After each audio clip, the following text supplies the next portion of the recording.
Thank you so much for having me, Sarah, William, Open Doc people. It's great. I really appreciate it. I'm partly here to plug this event that's happening for the next 3 days, Wednesday, Thursday, and Friday. Starts at 7 p.m. down at W97, which is the new Theater Arts Building down on Vassar Street. And we're setting up it's called a D&B Soundscape. It's a technology we're using for spatial object-oriented mixing.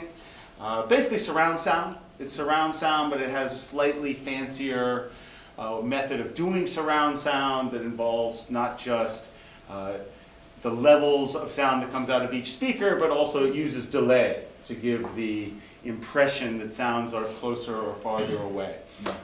So it's new technology. I'll talk a little bit today about how I got turned on to it, and also just talk a little bit about my research going forward. As Sarah mentioned, I wrote a book about Japanese hip-hop, I wrote a book about Japanese animation, and now I'm writing about sound and music in various forms, especially at this moment where the old media industry of music, the recording industry, is dissolving.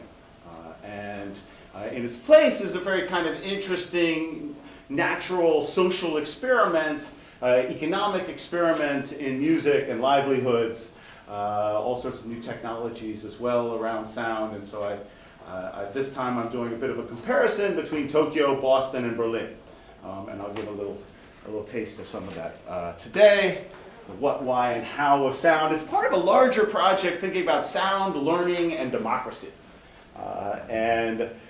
Now having been in this teaching business for a little over 20 years, I think it's very good what we do at university level education, but also in some ways exceedingly limited. I was going through my syllabus after making my syllabus again, and I'm like, why is everything a 5-page paper? That's all I do, 5-page paper, make people, and then maybe 8-page paper. So we're now starting to experiment with making different kinds of sound objects, podcasts, videos, make animation in class. Think about different approaches to learning that aren't quite so limited to just writing. I think that it's also, for me at this time where we're all struggling with the crisis of democracy, not only in America, but really in lots of countries around the world, but maybe especially here. I certainly feel especially responsible for the mess we're witnessing here. But it seems to be that one of the things that sound can remind us in terms of thinking about democracy, at least and even thinking about my own approach to media and democracy right now, is that I check the papers, I check online, I'm checking my phone. Are we winning or losing? Right? It's us against them. It's red versus blue. And are we up or down today? And I check and I realize that it's drawing me away from other ways of thinking about politics. Other ways, other voices, other movements, other things that are really happening at the margins, and might actually be better locations for understanding politics and democracy in today's world. I mean, I do think it's phenomenal, frankly, that here in this time of our current administration, that we also have the Me Too movement, right? We also have Hollywood bigwigs getting brought down by their sexual predation, finally. And it's kind of interesting. It's a reminder that politics is happening all around us. And that if we learn to listen from the margins rather than just the noise that's happening right at the front, then maybe we can think about politics in a new way. I just want to do this in case people have to leave early too. Just a quick overview of the thing that's happening this week that we have. It's a mix between music and sound art. Rachel's here. Rachel's performing on Thursday night. It's right in the middle of the pack there. Tomorrow night will be sort of spatial DJs. We're trying a new approach to DJing in surround sound, and everybody has a kind of different idea of what that might mean. The MIT Laptop Ensemble will be opening tomorrow night. Yeah, exactly. What the heck is that? I don't know, but we're going to find out tomorrow night.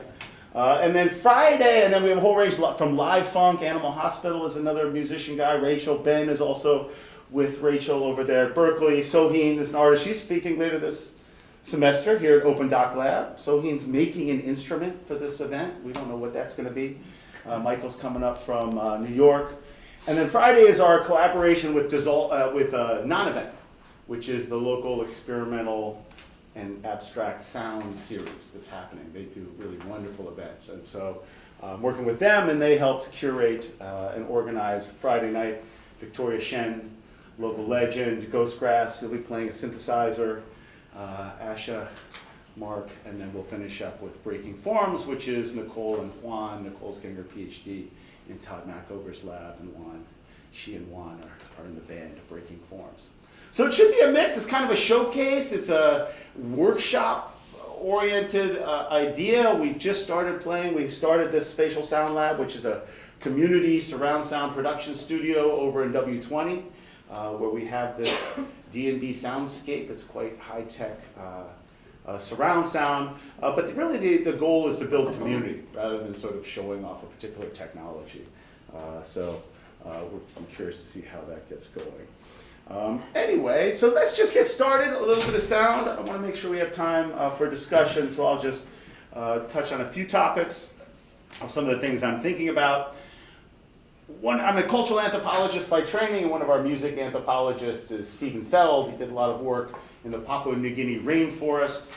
He made a bunch of CDs, and I think it's kind of interesting to imagine what our classrooms would be like, what school would be like, if instead of paper and pencil, we were using our ears more. So this is a little sound test we can do. I rarely do sound tests in class until recently, but I think we should all take the sound test. It's from Stephen Feld's book, or CD, Rainforest Sound Walks. He's written quite a lot about these. What is the smart device? You can make yeah. Dumb device, I should say. Anyway. Make one of the choices. Exactly. Okay, so we're going to take a quick sound test. Okay, take notes here. Figure out the question is.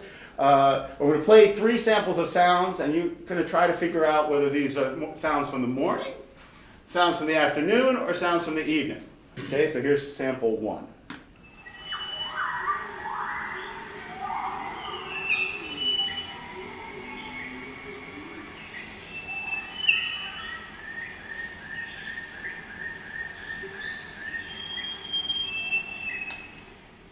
Okay.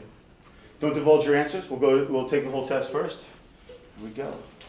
Sample 2, morning, afternoon, or night.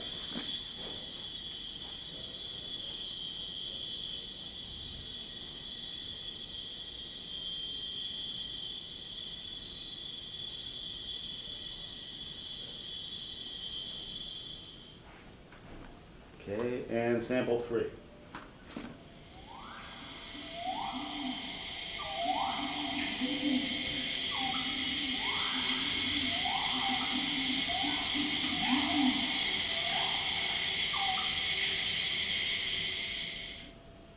Okay, everybody got their guesses? Okay, here we go. Here comes the answer key.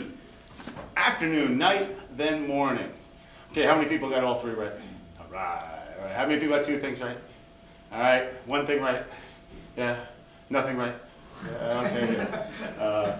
So one of the things I find kind of interesting about this is, first of all, we don't do this very much. I don't remember having to take much in the way of sound tests going through my long and storied education career, and yet, what's interesting also is that this test would be absolutely trivial to a young child who grows up in this setting. I mean, this is a kind of skill that we who pride ourselves on being more advanced, more developed, more advanced schooling systems, in fact, leave out big portions of the things we can know and learn about the world, and even what we value as part of education. And it seems to me that's kind of interesting as a way of reminding us all of the possibilities that are out there that haven't been explored. And it seems to me this is especially important at this time when our economy is changing. Our economy is shifting as it's shifted dramatically through history. There were times when our economies were agricultural, primarily economies, with a small amount of manufacturing. Industrial revolution comes in. Manufacturing takes over a bulk of our economy as agriculture shrinks. And now we're seeing a similar kind of transition where manufacturing labor is shrinking and the kinds of work that's being done in service, knowledge, culture, information, social economies are expanding. And it seems to me that it leads to a different kind of logic, a different way of thinking about value, from industrial commodity to service, knowledge, cultural economy. And this, I'm not quite sure how to think about this exactly, but it does seem to me a shift in thinking about value as residing in objects and prices to a way of thinking about experiences and time. It seems that there's some kind of dynamic there, and that we apply these old models of value that grew out of industrialization, but they don't fit so well when we talk about the value of a YouTube video, for example. It doesn't operate quite the same way as Marx used to talk about the labor that goes into making a fancy pair of boots. The labor that goes into making a YouTube video that's valuable and a YouTube video that's not valuable may be exactly the same. It's not based on labor in quite the same way, and it's also not based on pricing in quite the same way. And it seems to me that some of the confusion we have right now, and thinking about jobs and the loss of jobs and wages and all of that, has something to do with this mismatch between the economies we think we grew up with and then the economies we're facing. It's a little abstract. But then what I'm also thinking is it means we need to shift in our social theory, this is the proposal, the big proposal, from a kind of flatland of analysis of the social world. Having studied the social sciences now for a while, it seems to me that we have a bit of flatness in the way we conceive of the individual rational economic actor, the individual voting citizen operating in a flatland of competition and collaboration, when in fact each of us faces a slightly different world as we walk down the street, as we try to participate in our political process. That in fact, each of us faces a world that curves in some way around us. It's not flat. Yeah, smart. Do you know, is there a way to turn that off? We appreciate it's required to connect. Pick one of the choices and it will come back. Was it? Okay. All right. And just to give it, It's going to keep coming back. It comes back every 5 minutes. Yeah, so, It's a pick. I know. okay. So, and just to give an example, sort of how things are changing, we can think of music, right? The music, I mentioned the decline of the music industry, right? Napster, those of us who remember Napster, comes out in 1999, and a couple years later, Gillian Welch and Dave Rawlings make this song, and then it's remade recently. Let's take a little listen. Everything is free now, that's what they say. Everything I ever done, gonna give it away. Someone hit the big score, figured it out, and we're gonna do it anyway, even if it doesn't pay.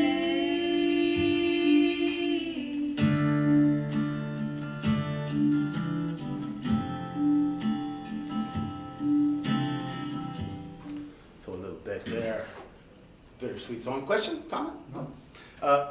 That musicians feel that and it's true, their old form of livelihood, selling CDs, has disappeared. And they're being told, just you got to give it away now. Give away your art, give away your music.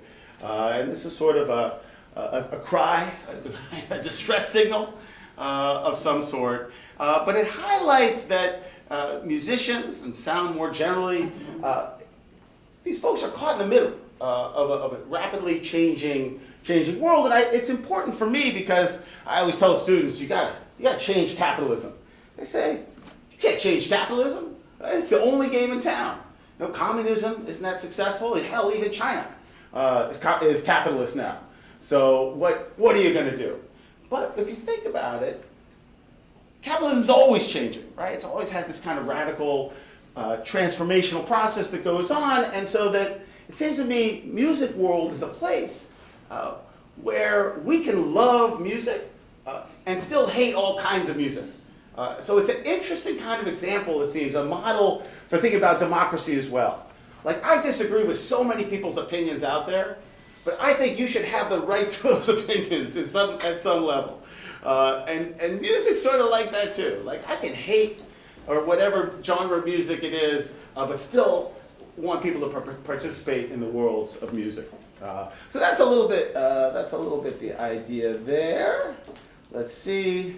We know these stories, and just that it's in the context, right, of these rapidly expanding inequality as well. This massive wealth inequality that really characterizes class in today's world.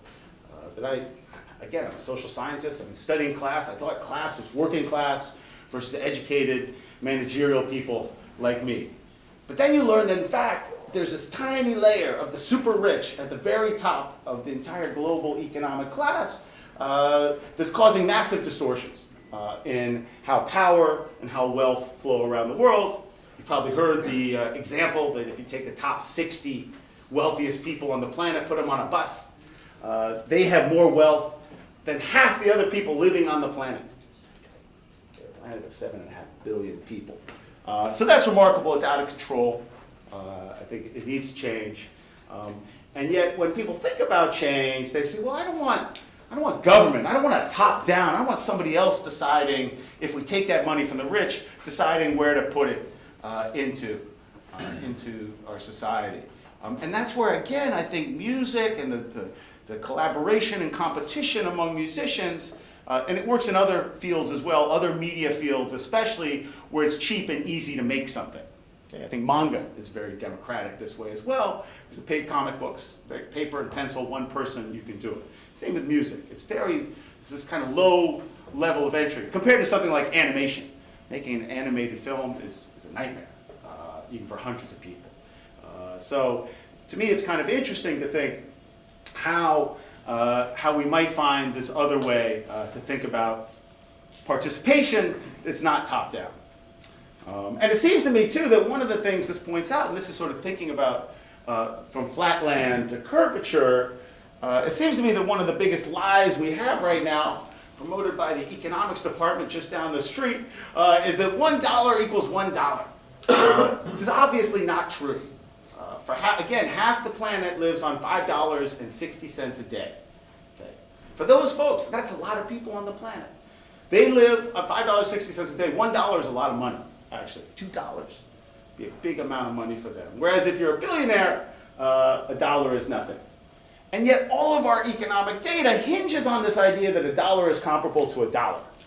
It is in some senses. I guess it's not completely untrue. But it distorts the way we think about power and value in today's world, it seems to me. And we need a kind of social economic equalizer, bring down the rich people, down rich people, poor people, yes. Okay, look, equalization would be just a little advanced equalizer. That's what we need, exactly. And I also think it might help us to think about the sort of curvature of social economic space-time. What might that mean? And it certainly raises the question that if there is a kind of curvature, what leads to it? And the example I think of is me walking down the street as an older professor-looking type is going to face a different environment as I move down the street than a young Latino woman bringing along her 4 children, right? It's a different world she's going to face and what I'm going to face. And that's what I mean. It's a kind of curvature of our social space that's out there. It's not flat. And when we talk about implicit bias, structural bias, we see what's happening with Black Lives Matter. That what we recognize is that the world is different and it's curved around people in different ways. And it seems to me I'm trying to participate in that same kind of theorizing. But if there is gravity, right? If this is just a metaphor, okay, we use metaphors all the time in our writing. It's just a metaphor. Just because it's true of physics doesn't mean it's true of our social world. But still, to me, it's an interesting metaphor to think with because the shift that went from Isaac Newton to Albert Einstein. As Newton said, look, here's what gravity is. You've got big objects like the sun. They pull on the earth. And it's that pulling on the earth that keeps the earth going in this circle around the sun. And Einstein comes along and says, that can't be true. It can't be true because he has a few reasons. He has these thought problems that he walks through to figure it out. It has to do with the fact that things in the universe cannot communicate faster than the speed of light. So one of his thought problems I think is very interesting. He said, okay, well, when the sun explodes, what happens to that rubber band holding onto the earth? And he says, if it's actually a rubber band, we'd feel it immediately. When the sun went, the rubber band would be broken, and the Earth would start drifting off in some other direction. But Einstein says that can't be true because it's going to take the speed of light to actually communicate the breaking of that rubber band. And so he says, actually what the sun does, it's not a rubber band holding it, that's not what gravity is. What gravity is it curves space. So the Earth is actually going in a straight line around the curved space of the sun. Okay? It's kind of interesting. And I thought, oh yeah, it kind of makes sense, too. Kind of when we talk about white privilege. And the ways one can move through the world. Some people can move through the world, some people have a harder time. Glass ceilings. That what we're talking about is kind of curvature. It's not flat social space where everybody has the same chance. But still, if that's true, then what is gravity? What's the metaphor for gravity then? Well, the common cultural studies answer is money. Those with money got the power, right? And I think there's something to that. That's true. But it's not the only thing that curves space-time, social space-time. What about attraction? What about desire? What about intimacy? It's interesting that we even use gravitational metaphors of attraction, pull, when we talk about our attraction to other people. Sometimes it's about money. Mostly it's not, I would argue. Okay, what about for musicians? What attracts them to certain spaces, not other spaces? Good sound. Having a nice sound system? Yeah, that's pretty attractive. In fact, that was part of the logic of building the Spatial Sound Lab with this fancy equipment. It's not so much that I'm in love with the technology, but I do like the idea that there's a reason for people to show up and try out their sounds on this space. But what else? For live performance, having a great audience, that's a big deal. That's why I don't turn down the invitations to Open Doc Lab. Get a nice crowd out here, interesting folks, hear what people have to think. That's very attractive, right? It has a pull. It makes things interesting. And of course, there's many other possible things as well. Now you might say, wait a minute, gravity's only one thing, now you've already got 6 or 7 forms of gravity here. But keep in mind that even in the physical world, we have cross-cutting fields. We have gravitational fields, we have electromagnetic fields. They sometimes interact, sometimes don't. And so the idea that we could have different kinds of curvature seems quite possible to me. All right, let me just give a couple examples here. And then, this has been always my style of thinking about how cultural movements go global is to say that the future is already happening. I steal this from William Gibson, the sci-fi writer. The future is already happening out there in the world. And the question is sort of what moves in to the center? What has that chance to find its way into the middle? Certainly with hip-hop, I said hip-hop in Japan in the early days, people in power, record companies, music magazines, they said there's no future for hip-hop here, it's not going to work. But in the end, they were wrong, right? And so the elites sort of miscalculated what the future was, and it was the young people on the margins who were trying out hip-hop. I'd go to the clubs and they'd say, they say there's no future for hip-hop in Japan, but they're wrong. And we're going to prove them wrong, because it's the coolest music out there, and we're going to show you what's so cool about it. And so I think that's true. And so now what I'm thinking about is, okay, well, what is at the margins of the music space right now? And how might we compare them to think about, well, what is the kind of social contract that these different spaces encourage and really impart? So I'm interested in music festivals, live shows. Pop idols are actually a fascinating case in Japan. Japan's one of the last countries on the planet where they still have a robust CD market. But the irony is nobody's buying CDs for the music. They're buying CDs to get access to concerts, to shake hands with these pop idol girls, to do high fives with them at the shows. That there are kind of merchandise that sell participation in the life of the band, and the music that's actually on the CD is trivial or actually has no value of its own. It's kind of interesting. I'm not going to talk about it so much today, but it's one of the aspects. Crowdfunding, I think is quite interesting. So I got my Japanese language on here to sometimes give the talks in Japan. So just coming around.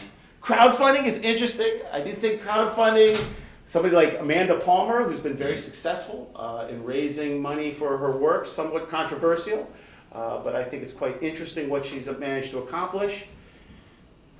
Amanda Palmer has this, right, The Art of Asking. It's a really wonderful book where she talks about how she built up her fan base and her interaction with her fans. And it's really, if you've heard her most recent album, I mean, it is a remarkable piece of work. It's very personal, very intimate, abortion, miscarriages, marital problems, it's all in there. And she says, if I was working for a record label, I wouldn't be able to make this kind of album. But because I'm working for the people who support me through crowdfunding, I can make exactly the kind of music I want to. So it's kind of interesting. Virtual idols, we're not going to get to them today, but this is an interesting crowdsourced celebrity is out there. They're called Vocaloids. They're in Japan. Basically, there's voice synthesizer software that anybody can use to make singing and music, and then put it out there as your own music. So it's a kind of interesting thing where you have the celebrity at the middle who will sing your song. It's as if Lady Gaga would sing your song. But here, you can do it through the software. And then experimental sound, spatial mixes. We'll get to a little bit of that. All right, and so because I'm a Japanese hip hop guy, you gotta hear a little Japanese hip hop. That's the rule. And so this is just to remind people that hip hop is just not a masculinist, male-dominated, aggressive world, but there's also other approaches as well. This is a clip of a song by Yayoi Daimon called No Bra. Let's see, if I do it this way, we'll be able to see the lyrics. So let me just play a quick. Where is my thing? There we go. No. You see it over there? No, there it is. Okay. Let's do this and this. So Yayoi Daimon, Ako Gorilla is the one with the green hair. We'll probably stop before she comes on. But anyway, No Bra. Clothes and overcoming patriarchy.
All right, so there's a little bit. Japanese hip hop of various kinds, ideas working their way to the center, and there's sort of lots of interesting examples. There's also this gay rap group, West Shinjuku, the Nishi Shinjuku Panties, who rap with panties on their faces and heads. Kind of new approach to masculinity as well. They have songs like "The tougher you are, the more you wear a panty on your head." Let's face tomorrow wearing them. It's really quite nice. It's quite nice.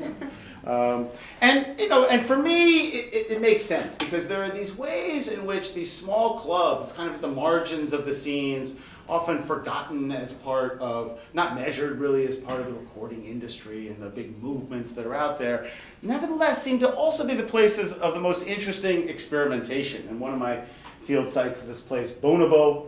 There's one of our collaborators, Koji Morimoto. He's actually a famous animator, but he's also a techno DJ. And these places are interesting because it's tiny. I mean, it's a tiny little bar. I mean, it's probably like this big right here is the main bar area. It'll hold about 15 people I've seen. 50 people in there, it's really too crowded. But it's interesting because big name DJs will play there, even though there's not much money. I mean, you say, well, why? Why would you can play for 1,000, 2,000 people. Why are you coming to a place that barely fit 30 people? And there's reasons I was saying, it's great sound there. It's a great audience. They'll learn. They'll learn there. And they get a chance to try out their most extreme ideas.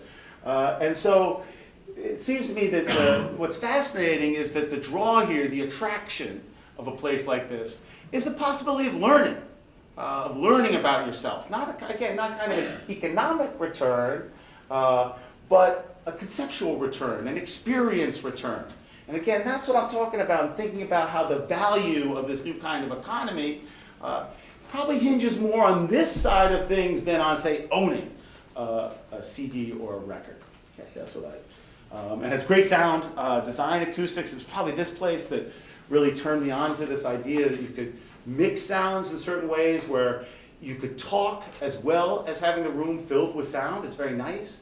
In fact, the owner of the place always complains about big clubs where your ears are ringing and you have to yell. He says it shouldn't be that way, and there's the tricks you can do to make it so that you can talk and listen to music at the same time. He does these interesting delay things where he has these giant speakers in the front and fairly big speakers in the back that are on a slight delay. So it sounds actually like you're in a bigger room than you're in because it's as if the reflection of the wall is coming from farther away than it actually is. And that's got me more thinking about how you can use sound to sculpt space and even trick us into thinking of space in different kinds of ways, but not just physical space, but social space. Right? How you create sound that also has interesting social space. Sei is the guy who runs it, Koichi Sei. He was here for our last Dissolve Festival. Couldn't get him here this time. But he models it like on a home party. He says, yeah, I went to home parties in New York. I was like, those are the best parties. So I think this should be like a home party. And it's got a front kitchen area, and then it's got the main DJ area, but then there's a little tatami room for chilling out, and a little rooftop area for having conversations, and the gourmet coffee hippie guy comes and sets up his stand, and it's a really interesting admixture of folks with all kinds of this kind of groovy underground techno sound.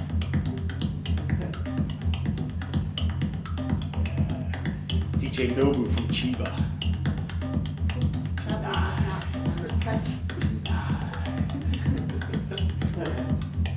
And even Nobu, is kind of interesting because he's one of the resident DJs at the biggest club in Berlin, or at least the most exclusive, famous club in Berlin, Berghain. So it's kind of interesting. Okay, so last example, just sort of thinking about sound, sort of different ways of thinking about sound and what it teaches us about the social world. I got to meet these guys, Mouse on Mars. Jan, here's Jan right here, crazy guy. He taught here at MIT for a few semesters in art, culture, technology. That's when I got to meet him. That's his partner in music, Andy Toma. They're Mouse on Mars. Kind of like mid-tier successful musicians, not huge pop musicians, but also making a living as musicians. Quite interesting, quite experimental in some ways. And they made this album called Dimensional People, which I heard they were talking about making while Jan was here. And I happened to be on sabbatical at the time when Jan calls me up and says, hey, you should come check out us mixing our album in this spatial mix place. The D&B soundscape we're going to use in Backnang, Germany, down in southern Germany. And D&B Audio is a live music, high-end live music speaker company, sort of both speakers and hardware, other hardware and software. The soundscape is a spatial mix situation. I'll show you just a little clip of it so you can at least see what it looks like. It is one of the ironies, right? And you say the limitations of teaching about sound. Right? You're like, where's our quad system? Come on, all we need is 4 speakers here. We'd be all set. We could do all sorts of different things. And why am I always standing up here near the PowerPoint? Right? Why can't I be in the middle of everybody? Why am I the stage on the stage, right? Reproducing this power dynamic where I'm talking. You have to be quiet. Take notes. Maybe you can take notes. So wait to wait your turn to ask questions, right? Kind of interesting, doesn't have to be that way. And in some ways, they faced a similar problem with their album, that they had recorded all these samples of different musicians at a music festival in Wisconsin, organized by Justin Vernon, also the centerpiece of Bon Iver. I worked with these guys, Aaron and Bryce Desner of the National, Spank Rock, who now goes by Naeem, Swamp Dogg, this old soul singer, whole range of interesting folks. They recorded all this music, and they didn't want themselves to be at the center of it. They wanted to somehow give everybody a place. And so they were very excited to go to here's the studio in Germany. Speakers all the way around and sort of a mixing board set up in the middle. And here's Jan sort of talking about the experience.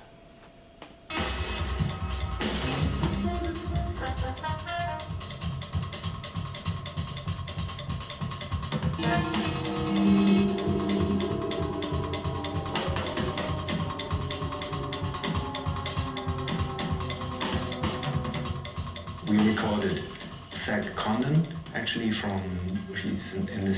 is the band Beirut, more or less. And he came to the studio here in Berlin. We recorded voice parts and then chopped them up and processed them. And then this we took to Eau Claire, where we had the session Andy just described. And then we took all these sessions back to Berlin, reworked everything, added new elements. And then we had so much material that we didn't know how to mix it. And then the idea came we would make a spatial mix. So object-based mixing was a thing that we learned through D&B, the speaker company. We learned about this technique when we knew about the idea of spatial mixing, but D&B really pushed it quite far on this technology, and now have a system which they also tested with the recent Kraftwerk shows that actually spatializes sounds. You don't have a stereo perspective anymore, you can walk around in sound. And this is what we always wanted, not stand and watch the sound, but really have the experience of being inside it. It doesn't matter if it's only one sound or if it's like the whole composition. And so this would be perfect for all that material that we had collected. You put sounds wherever you want, and this is how you organize it. You don't stuff them all into one hamburger, but you kind of leave it like more like a sushi buffet, like fresh. With our music, this made sense. Sushi buffet, exactly. I had to put the sushi buffet line in there too. But so it's quite interesting, and I did have that experience myself, hanging out for 3 or 4 days as they were mixing their album using the spatial mix, where they use a lot of samples in their songs, 20, 30, 40 samples in any given song. And if they're all jammed into 2 speakers, it's hard to distinguish them, at least from my ear. I'm not, maybe experts can do it, but I'm not so good at doing it. But when you place those sounds around the room, you say, the crinkling paper. I didn't hear, oh look, the bike brakes, interesting. I didn't really notice that before, but now I could hear it. And that was sort of hearing from the margins was quite exciting to me. And sort of starting here, I started talking with the company. I said, this is great, but here's your problem. You need artists to make stuff on this system, and the people who you want to work with who can afford the system are too busy. Even Mouse on Mars, they don't have that much time. They're already spread thin with all their demands. They don't have time to experiment on a really fancy system and make stuff. So I said, that's why you got to give your system to MIT. We'll make a little community studio. We'll bring in people from Berkeley, Harvard. We'll bring them in, and we'll make cool stuff, and we'll have a festival, and it'll be great. And they're like, yeah, no. I don't think so. But then 2 years ago we pulled off a festival. We did the festival. Some of them came and like, oh yeah, pretty good party. And Mouse on Mars came. William came. And it was a nice show. And so that kind of talk. And it took a while. There was a process. I learned some things about working with MIT lawyers that I didn't want to learn. Words I didn't know. Indemnification. Well, I still don't know what it means, but apparently it's important. And talk about curvature of space-time. Whew, I was a little floating asteroid compared to the MIT Office of General Counsel. But anyway, it worked out. In the long run, it worked out. It worked out fine. And so now we have this little sound lab. We're having a thing, and the idea is to just come listen to it, build an audience, figure out how we can have new kinds of parties, new kinds of social interactions. Ideally, use the system to integrate for new kinds of teaching modules.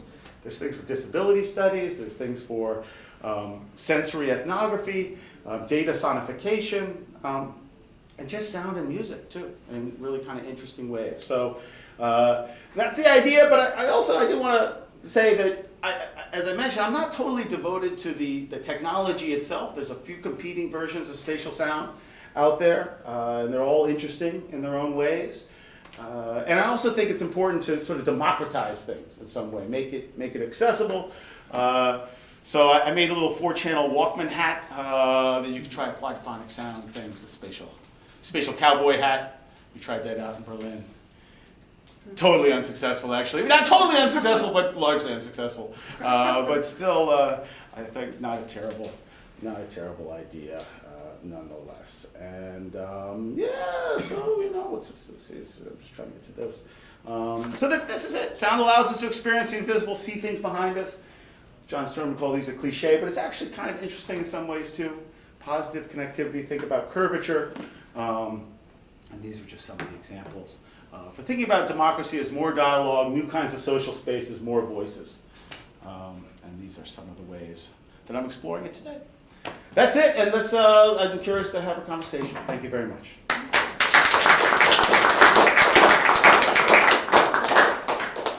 And let me get something to write with. That's what I need. Yeah, please, Rachel, start us off. Hopefully this is helpful. Please. Would you mind showing your image again of how the D&B spatialization thing works? Absolutely. Let's see what we got here. Yeah, how it actually works is a good question. Look this here. This one's probably, this is the old look. Is this? Yeah, that's exactly what I was. Yeah. Thank you. So just to say, like, one of the experiments that as part of the community that Ian's building with this lab, that I get to play with that I've never played with before, which is what I'm doing on Thursday. I've done spatialization projects. I have a 6-figure array that I use pretty frequently, but I've never been able to move the sounds in real time in a spatialized audio setting. That's technology that's just like never been available. It's not widely available to me. Right. So the piece that I made is going to be fixed media in terms of like the sounds are already pre-recorded. I made them. I sent them to Ian. But what I'm going to do in the live event is I am going to move the sounds in space in real time in the concert hall. So it's sort of like I'm going to choreograph with my sounds in real time using this spatial arrangement. So I can take all of these blue dots are sounds. Right. So when I'm like playing my piece, I can move the dots in and out and around in real time and shift the sound and where it's going through the room. And I can do that live. So there's a liveliness to the performance that I've never been able to do before. And this system allows me to do that in the openness of the access. Allows me to do that. So that's what I'm doing here. Hooray! Thank you for saying that. Yes, exactly. Yeah, let's get rest and we'll come to William. Ian, what have you heard or are you hearing in Japan that you're not hearing anywhere else? Oh, yeah, I don't know. It's a pretty connected world these days. So I'm not sure. I don't know much that's unique about Japan. I think what Tokyo has that Boston doesn't have, and that I think Berlin and Tokyo share, is like DJ bars, like small scale, deep maniac. They call maniaku in Japanese. Like you're just intensely focused on some freaky area of music. There are those kinds of parties all the time, or a dozen of those bars in Tokyo where they, again, 10 to 15 people would be a regular sized crowd, but kind of deep exploration of unusual music. And the goal being to play music that no one's ever heard before. I think there's a funny thing. Tokyo, too, has a funny fashion thing. Like, you can wear a T-shirt in Tokyo, no problem, to almost anything, provided it's a T-shirt that no one else has. Because you've got to basically, if you're the only one in the world that has this T-shirt, totally fine. But it's like some Levi's or Coke T-shirt. No. But unless it's like rare, made up, So same with the music, the DJ world. The DJ world's a little like that. You can play whatever you want, as long as no one's ever heard it. And so it's a little. I think that's the scene in Tokyo that I miss here in Boston. Yeah. So these are, it's really fascinating, and these are all spaces that are kind of already social in some sense, right? Like what you're describing with these micro music genre DJ bars. So what's your take on the other side of this, which is people walking around isolated from the world with headphones, or not so isolated with the Bose things, but where there's a possibility to use them differently, to sort of geolocate sounds, to do, to work with sound socially, even if we're kind of isolated. Is this just the analogy of social media and one of the things that's fragmenting us, or is this something that could be used to pull us together more in public space? How to use public space and the acoustical technologies that are available there? Yeah, I think it's super interesting. I mean, there's all different ways, of course, but I don't, no, I'm not cynical about headphone listening. I think headphones are great and really wonderful devices that, yeah, they can pull us away. I tell you, I don't like the silent discos where you're on headphones because you can't really talk to other people, and so you can listen, but you're kind of blocked away from everybody else. I think it's like you use the device to divide us. It's like divisive. But anyway, so yeah. But anyway, but that side of the headphones I don't like. But of course, yeah, I think it's great to have sound in all these different ways, right? And the glasses I think are quite fascinating, where you can hear ambient noise and you can hear what you're listening to. Very interesting. Taking away the camera on the Google Glass turned out to be a big deal, I think, for people wearing these kinds of glasses, these augmented reality glasses. What I think, though, in terms of its relationship to social media, I don't know. Social media is such a big word these days, but it does seem to me that us sound people are a little bit battling this visual moment. And I don't mean in a bad way necessarily. I think it's a healthy, interesting battle, as it were. But like, why is Instagram, in a way, so much better? Why is it easier for me to share a photo than it is for me to share a song, for example? Both equally easy to do, but if I'm on Instagram, and I don't use it that much, but if I imagine myself being into Instagram, one of the things I would like about it is it's very efficient.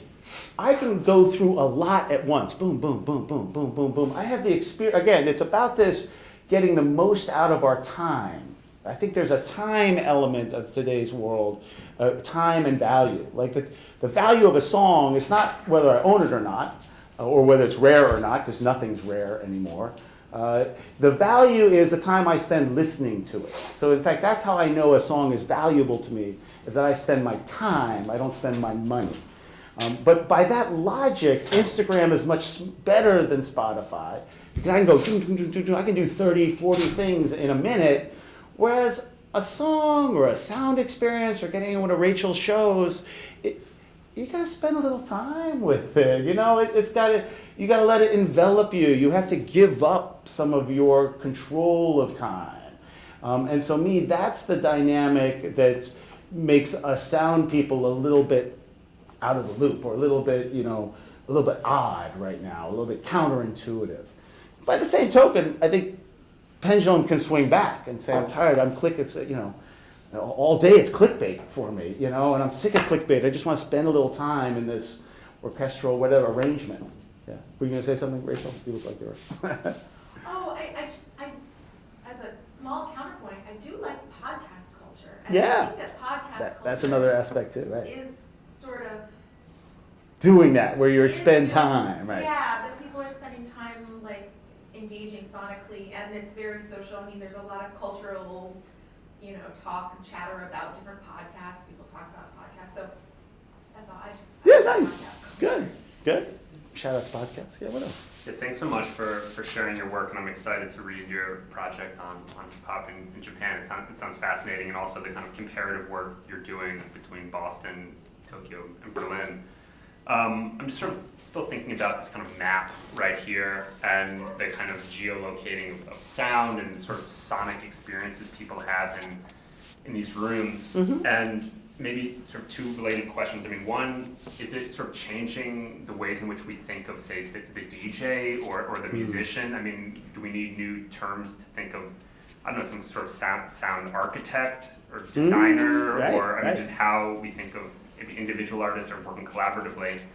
And then also, I mean, what what kinds of experiences do you want, or do you imagine that people might have in these kinds of spaces that you wouldn't have just in a concert? I mean, and is part of it, I mean, sort of what you were just mentioning, this idea of sort of defamiliarizing our understanding of the relationship between sound and space, that kind of slowing down, the slow listening is maybe part of the value, or that kind of resistance, it is important, right? That it's not fast, it can't be taken up quickly. They're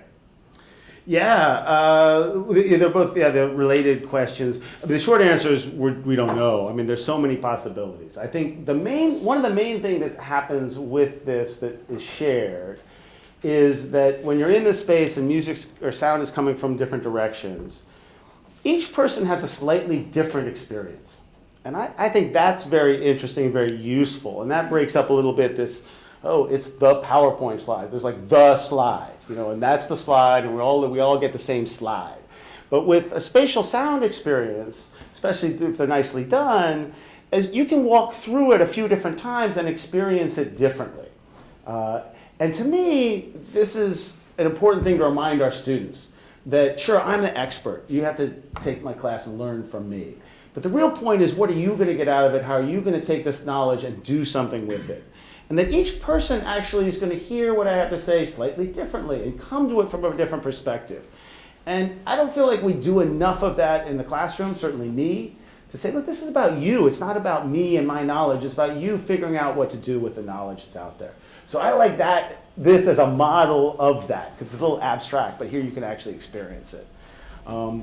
And then, new terms. I mean, Philip is part of the lab too. He'll be DJing on Wednesday night, and we have a whole DJ crew where we're all taking different approaches to how one thinks about spatializing as a DJ. Like, what is a spatial crossfade, for example? You go from one song to another. I mean, normally it gets louder, one gets softer, and you go across the crossfader.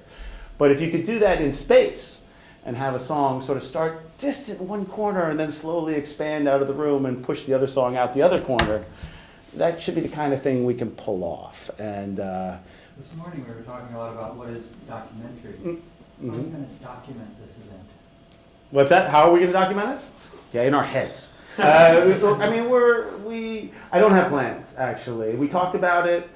Ben said he invited some VR folks to come. They might come.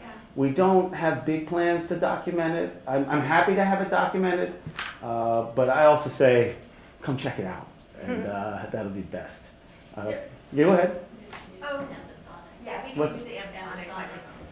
I mean, I guess we will record it. I've got one of those too. Yeah, I have one. It's not very good, but I'll turn it on and we'll see if it works. If it's documentable, you didn't do your job.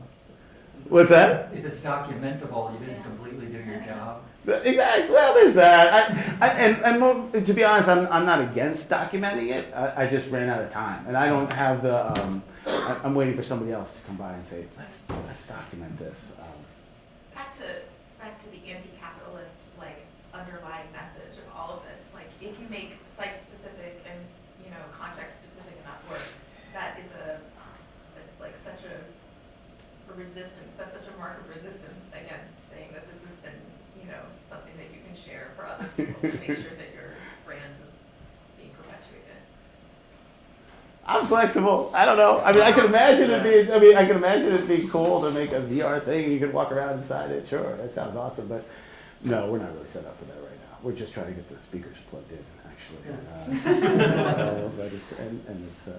But yeah, it'd be nice. It'd be nice. It'd be fun if somebody showed up. But we'll see. There was a question in the back, maybe. Yeah. Two questions. One of which I was wondering in your report, if you look, a little bit further back to Xenopus, right? Look back to other space right. of previous errors. Mm-hmm. I'm curious about that. And then secondly, I guess I'm just want to understand sort of the technical aspects, because 4D sound, because they had created a very similar. Which one is this? Monome? I know the Monome folks. They call it. But I think they moved to Budapest or something. But yeah, so they also have so I was just curious whether or not it's just a speaker array or it's also software, custom software that allows the spatialization. And there's lots of other folks that have done spatialized sound work, like Doug Van Noord's created a lot of stuff in Max. Yeah, exactly. But is it both software and hardware? Yeah, it's software and hardware. There are several groups experimenting with this. So Dolby Atmos is trying to figure out you work with Atmos? Yeah. I'm working, yeah. Yeah, I so work with about 5 different yeah. platforms right now. Yeah, there's a bunch. Design. Yeah, there's a bunch of them out there actually, and D&D is trying to make a play. Dolby's. Everybody's taking a slightly different approach. Meyer has a version as well. So what makes this? So this is there's ambisonics, right? Which is more of the you can have a dome version of ambisonics. This is just XY axis. There's no height level in this mix. The software that what it does that they say is fancy, and it's a little fancy, is that if the sound is out here, the software figures out when the sound would come out of each of these speakers if it were actually there. Yeah. So it uses these slight delays in when the sound comes out of each of these speakers to create a kind of like a wavefront. It's similar to wave field synthesis, but it's not exactly wave. It's the same idea. So one of the ideas is that when we're listening to a stereo in a concert hall, and you have stereo, it's rarely even mixed in stereo. But if it were, it only works right in the middle. Otherwise, you a little this way, a little that way, you're only going to get mono. Yeah. So this is supposed to make the sweet spot much wider. They say it's democracy for listeners because it's not just the elite right in the center, the 1% in the center, but like the 90% should actually be able to localize. So they use it with the delay and the level, and that's their play. It's object-oriented. It's object-oriented, right. So that it's just in the sense that this is an object. This is one audio object that you can locate in space. And all those speakers are mobile, so you could actually establish a z-axis, in terms of thinking about creating a rack. They're not mobile, Oh, just no. because D&B doesn't let us move them right now. Right, that's the next thing we have to buy. It's what's called object-oriented. Yeah. It's not, the speakers are stationary. Speakers are stationary, the objects move. Object-oriented. Yeah. And you can move that around. Correct. Yeah. Yeah. And so there's different ways to model this, right? There's dome versions of this, but dome versions have that small sweet spot problem. So I like this a little more open, encourage you to move around. I'm a club guy. I like new DJ lounge. I think spatial DJ lounge is interesting. And then, yeah, you can imagine, there's one person doing the music mix, but another person doing the spatialization. Right? It'd be Philip featuring Ian on spatialization, vice versa. Right? You'll have a little something like that, and I'll spatialize Philip will spatialize me, and you can imagine. And it really does change this notion of a mix, like the way you deal with frequency and measuring, and like the glue that holds a song together sort of goes away. Yeah. Myers has a system called the Constellation. Constellation, yeah. And what happens is that he walks around like an iPad, and he has it software-oriented called Lumiere. Mm-hmm. He designs the whole thing in Lumiere, and he actually walks around the room and designs the sound as he's walking around the room in relationship to what's playing or where it's coming from. But he can design the sound anywhere in the room what you want to hear with a multitude of speakers. Yeah. It's really quite cool. Yeah. Yeah, you got to hear it. Yeah, go ahead. Question? Yeah. Comment? Yeah, I'm curious if you're, if there are users or if you're opening up for this or working with people to use it for more of a kind of, we talked about different forms of kind of immersive documentary here, but that kind of like, sonic documentary work or anything like that, right? Working with landscapes, Yeah. really kind of modeled or recreated in the space. Absolutely, we're open. We're open for collaboration. That's the idea right now, and that's why I really wanted to come here. Frankly, is to meet you folks. You guys are working sort of cutting edge of all these different ways of thinking about presentation and documenting, and it'd be lovely to think about things. I mean, the first thing I've learned is that we started opening it up and people came in and started playing with the system. Is everybody's got different ideas. I had one idea of what I still have an idea of what I think is cool. But it's a tiny fraction of the number of ideas that are out there. And it's been really interesting to see. And we've had all sorts of kind of interesting debates about how you could use this, and then we all come up with ideas too. Oh, let's try this, let's try that. And then I found that it's like 1 in 4 actually sounds okay. The rest just end up sounding like garbage. You're like, oh, it should have been a good idea. But we played it, it just sounds like crap. Oh no, that didn't work. So that's interesting too. And so in that sense it is a lab, and we expect things to not work over these 3 days periodically, and But we said, if we're not failing, we're not experimenting. So that's where we're at right now. And yeah, so please, if you have any ideas, we sort of have Thursday nights blocked out where we can, we use the space and people bring in some sounds, and we have little listening sessions, and we'll start a little series as well of people coming in and talk about using different technologies in it. Because yeah, it's just been remarkable, the variety of approaches. Has anyone been experimenting with, AI systems and computer generated?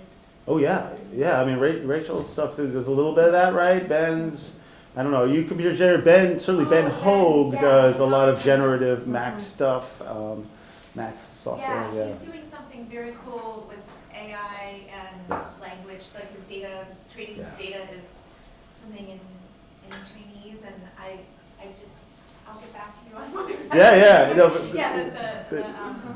another Thursday night thing. Yeah, there's a number of generative things that'll be going on over these 3 days, and even you can do it. Even at my little DJ set has a little. You can do these things. I mean, it's not really, it's certainly not AI, but it becomes generative when you take like a 4-beat measure, but then you make it just three measures and 1 beat, and you play that against the 4 measures and 2 beats, and then as it cycles around, it'll keep, each time it goes through, it'll layer in a different way, and it'll slide off the beat, and the 1 will change positions, and it's kind of trippy.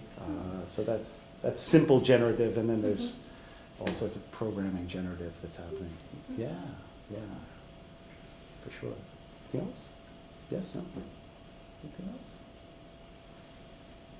Well, thank you. Yeah, well, thank you so much. Yeah, it was fun. This is fascinating. Yeah.